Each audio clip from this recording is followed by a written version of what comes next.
The walk, which began at Independence Square and concluded at the Colombo Municipal Council, was organized to raise awareness about gender-based violence and show support for survivors. Participants wore orange as a symbol of solidarity, representing support for survivors and a global commitment to eliminating gender-based violence.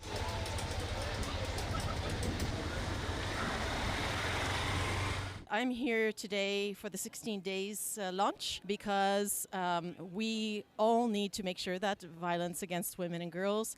From the police side, we have established many steps to assure the women's rights and the security. So already we have introduced 109 hotline. So women now can report any kind of harassment to 24/7 to Women and Children Bureau. In all countries around the world, gender-based violence is a problem, and we're looking here to raise awareness and to create community spirit that will help to ensure, as best we can, that gender-based violence is reduced and eradicated, not just in Sri Lanka, but all around the world. Violence against women is a huge problem, and this year we're focusing on violence in the public sphere and safe public spaces that are so important for women to thrive, for women to develop, but it's also so important for a country to tackle. It's a cultural thing in Sri Lanka.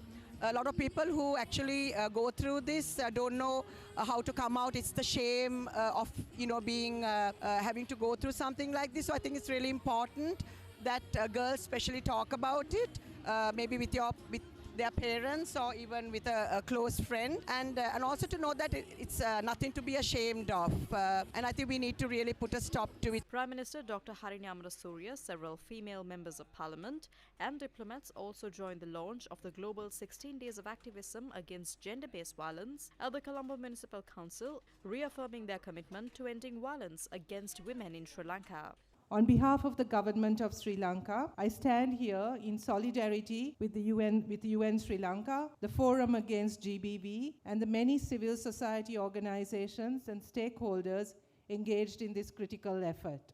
As we align ourselves with the UN global theme towards 30 years of the Beijing Declaration and Platform for Action, Unite to End Violence Against Women, we are reminded of the commitments made nearly 3 decades ago. Sri Lanka reaffirms its commitment to the Beijing Declaration and the critical areas of concern, including ending violence against women. However, affirming our commitments is not enough. If we are to end gender-based violence, we must move beyond words to action.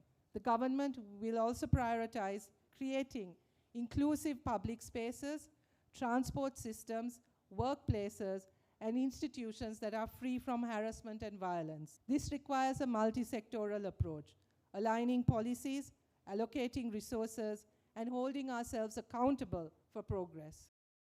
Our transport sector is rife with harassment. As we speak, there is ongoing training with the National Transport Board to see that conductors and drivers can be sensitized on what they will not accept in their vehicles. The ministry has 1938 as a helpline that people and communities can seek help when they are harassed.